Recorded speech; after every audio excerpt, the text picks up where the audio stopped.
Hello everyone.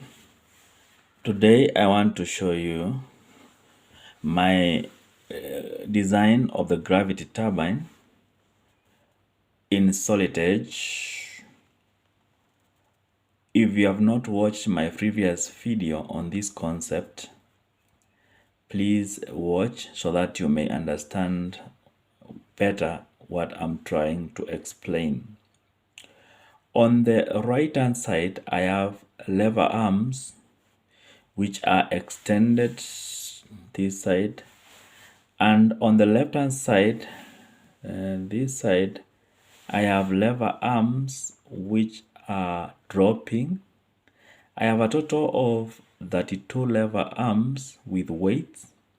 The weights here are around half a kg, and the lever arm length is around 30 centimeters. And the wheel displayed here, I have chosen aluminium as a material, and I've perforated it. I've made some holes in it so that it is even lighter. The wheel thickness is around 1 centimeter, but the overall diameter is around 4 meters.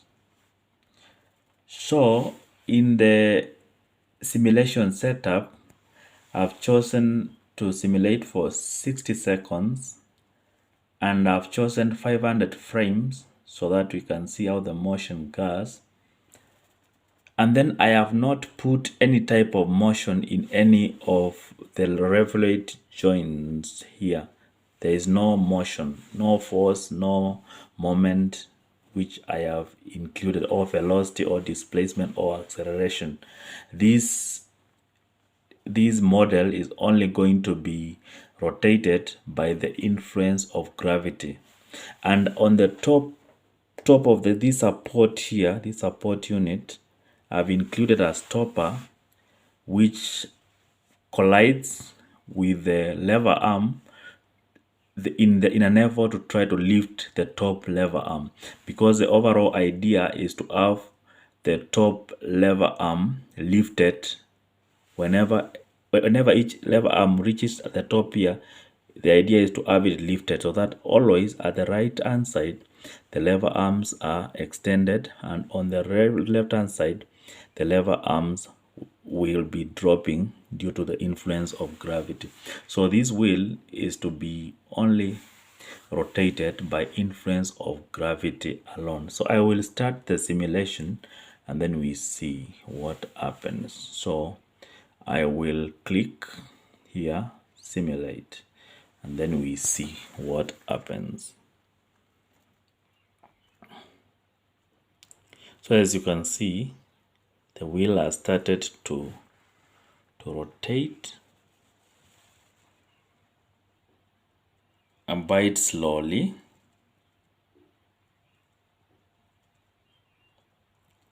And then now it starts to move faster.